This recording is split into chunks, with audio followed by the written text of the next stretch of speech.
Alright guys, we're about ready to hop on to the Anthem of the Seas, Royal Caribbean. We're moving quickly. We're going up an escalator. It's a lot like an airport, if you will. Let's flip it around and take a look. There's Amy and Amanda. We are about to embark. It's a very airport vibe, but everybody's happy. That's the difference.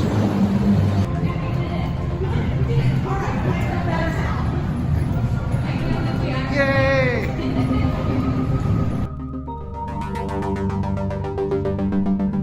Here we go. Anthem of the Seas. We are about to step onto the ship right now. Welcome to our home for the next 8 days. Amy Bennett and Ryan Bradley, that's us. That's us. Here we are. We got keys. That's mine. It has my name on it. Yeah, you're real. It opens. Ah. It's our state. Oh my gosh, I love it. I love it. I love it. Storage everywhere. This is sweet.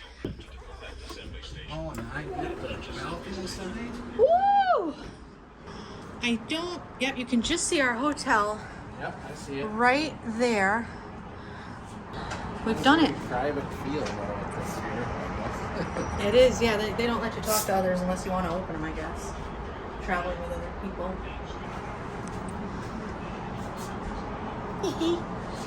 If we need to escape, we just jump onto this. The bed is big. Got a kettle. American, British. Here's our bathroom. Ooh, it's pretty big. This is big for a cruise bathroom. Got a full length. We've got an entire closet. A whole dresser.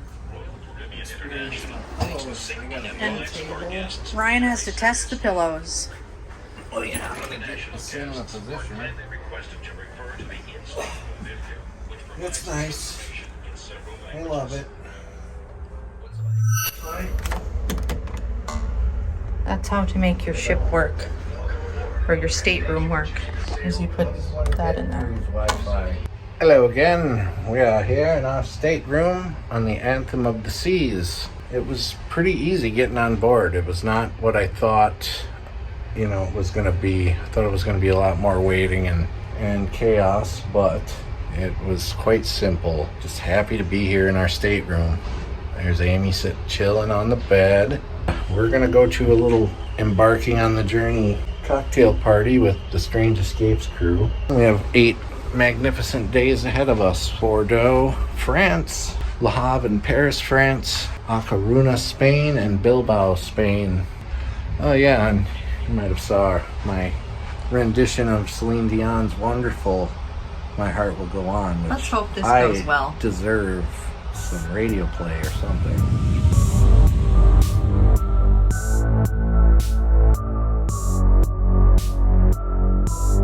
Welcome back, weirdos, to our European adventure. This time we have finally boarded the ship, and while we won't put you through a rendition of Celine Dion for multiple reasons, including copyright, we will let you know that this is the port that the Titanic left out of, so we had to pay a little tribute. For now, let's go exploring on the ship.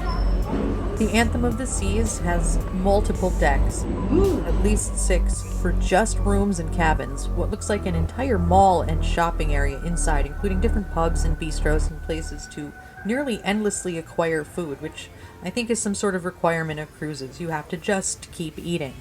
This cruise ship can hold over 4,000 passengers at maximum, and be sure to book every single thing you want to do or eat extremely early. Well, we have set sail on the Anthem of the Seas. We're up on the deck. I think over there, that land that you're seeing is the Isle of Wight. Hi. Blowing away. They're blowing away. So am I. I'm gonna lose my hat. All right. We had been going non-stop since Monday afternoon between getting to England and sightseeing, so it was really nice to finally get on board the ship and be able to relax in one place for a while and enjoy the summer weather. Oh, hello. It's day 2 at sea. Like what? And we are definitely at sea. Look at the sea. Do you see the sea? We see the sea. I can't stop watching it. It's lovely. I apologize for the wind that you're no doubt hearing. I'll back up a little bit for Hi. you. It's windy at the very edge because it's, the ocean. We're about to go hear Greg and Dana Newkirk speak about weird stuff. The first lecture of Strange Escapes is upon us. Is a day at sea, and so it's time for class. Yeah, we have Greg and Dana Newkirk, we have Amy Bruni and Adam Berry, and we have Aaron Sagers, Paranormal Caught on Camera, and various other things that he's done as a host. And he's the Tiki Man. Just take you around the ship a little bit more and show you stuff.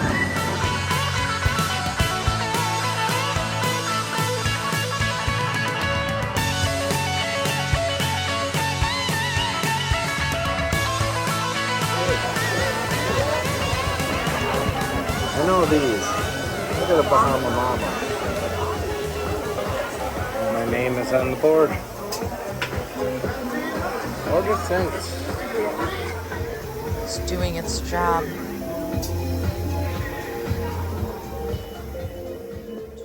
So here's something you don't see every day. At least we haven't. This is called the Bionic Bar. And apparently it's a Royal Caribbean thing. Multiple of their ships have these where you can have a robot make your drink. It offers the possibility for you to order drinks or even design your own. Your name goes into a queue where you watch it on screen, and you can watch the robot arm mix your drink. It pours a little sloppily, which I find kind of funny. I guess nothing's perfect when designed by people, but this was really fun to watch. It's pretty good if you want to completely avoid people, but there's usually a lot of people watching because it's just so bizarre. But definitely worth participating. It measures perfectly every time.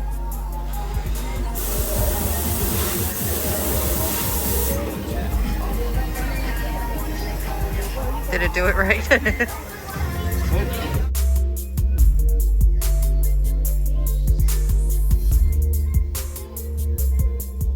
This is also the night we cleaned up to have a formal dinner in the dining room. And lucky for us, we were seated right next to a window. We were able to watch the water going by and enjoy a meal together. Cheers, darling. Enjoy our fine dining.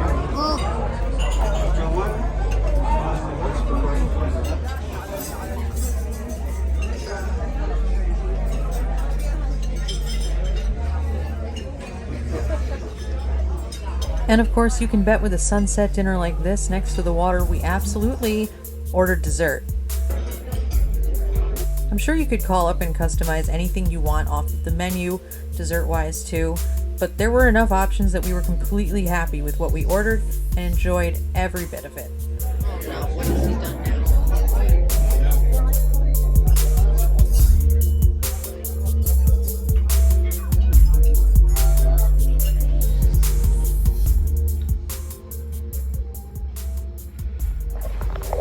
Pretty damn jealous.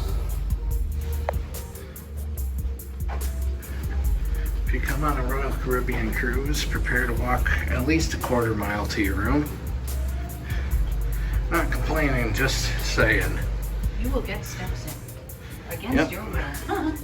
We haven't left the ship today, and I'm sure I'm at 10,000 steps just from doing whatever. So they keep you going. Tomorrow we'll be in Bordeaux, France, and that's beautiful.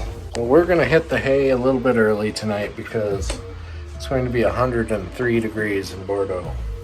And we got a lot to see, so we'll take you along as usual.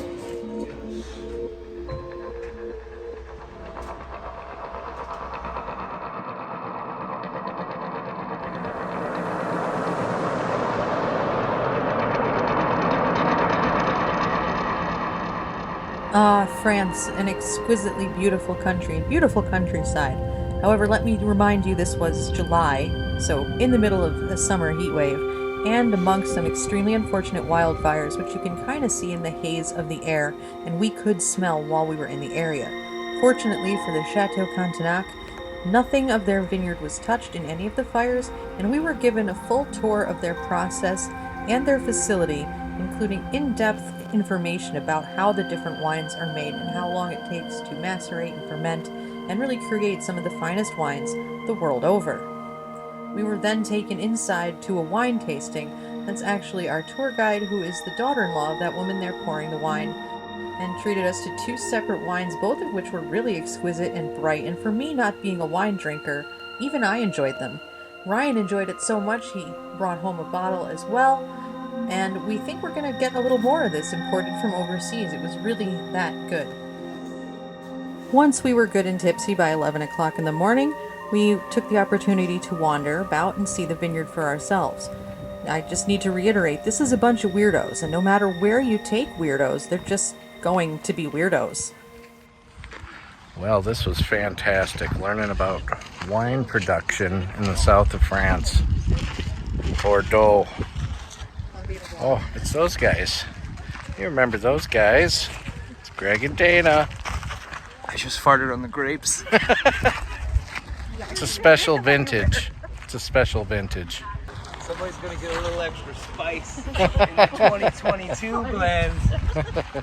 Oh, God. Now, each of the wineries in the Bordeaux region seems to be centered around some of these lovely, exquisite chateaus. And let me tell you, there's a lot of ghost stories associated with these big, beautiful stone buildings out here. I know it's not all that ghostly. And I didn't ask about ghosts. I should have asked them about ghosts. Just a little. I should See if ask they have any ghost stories, any fantomas. Yeah, any phantom winemakers Je walking suis through. je sers de But, fantomas. I wanted to snag a rock from the south of France, and I ended up finding a geode. Look at it. Nice pickings. It doesn't have a gap, so I'm not sure it's a geode, but some sort of crystal inside. It switches. Not sure. It's super cool.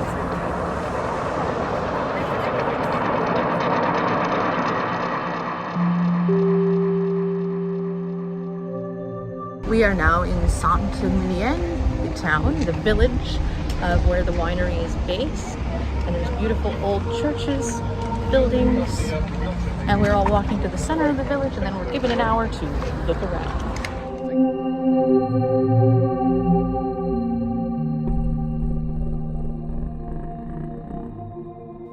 This town is absolutely exquisite to walk around. Beautiful little cobbled hillside streets, shops built right into these old buildings. And while it is called Saint-Emilion, it makes you wonder, who is this person? Around the mid-700s came a person named Emilion from Brittany, who happened to be a monk or traveling confessor and kind of miracle worker. He was someone who dedicated himself to prayer and lived life in a cave as a hermit.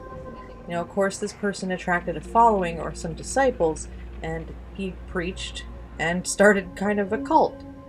He died in around 767 AD, and the town was built around him since and around that cave. And the disciples of this person, who became a saint, began wine production in the land around it. There's multiple churches like l'Hermitage de Saint-Emilion, or the Hermitage or Church, which is built out of a single rock, and that's one you can see in the distance on the landscape.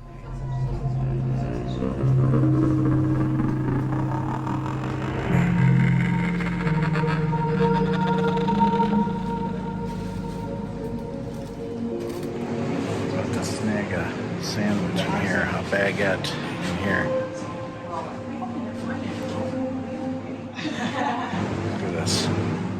We had one of the best lunches we'd ever had, fresh made in a tiny boulangerie along the street, while we were looking around.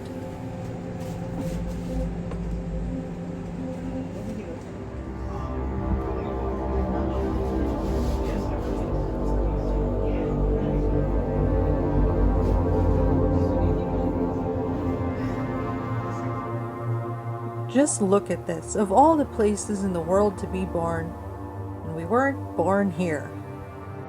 It's just so exquisite, and we're lucky to have the time we had in this place before getting a bus back to the cruise ship. We could probably come back and spend a couple weeks here. Years. Those cloisters. While I sure wish I could give you a detailed history on every architectural feature that is in our video, we really were just left to our own devices to wander with our friends and take in the scenery and the space. I would call these cloisters. I would even go so far as to call them French cloisters, as I'm not quite certain on precisely where we are in the town. But this was a really great way, after having a little lunch, to just wander, and of course with all the steepness of the hills, to walk off that great baguette we just ate.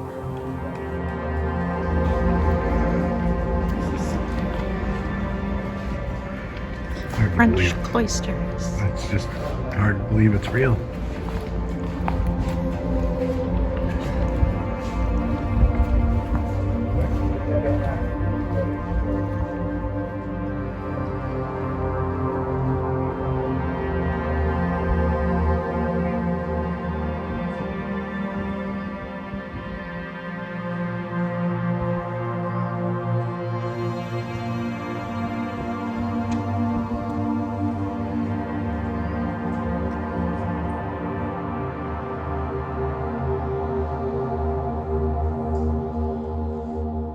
Remember how I said many of the chateaux of Bordeaux are associated with ghosts? Well, here's one quoted directly from The Local, a French publication. The Chateau de Cambourgy is said to be haunted by a certain Comte de Cambourg. Back in his day, he wore a wooden leg, and this is the leg that can be heard marching up and down the castle's stairway. His ghost is sometimes accompanied by a black cat, possibly the ghost of the cat found buried alive in the walls of the castle. Apparently this was done to ward off evil spirits, but also because human stupidity is limitless.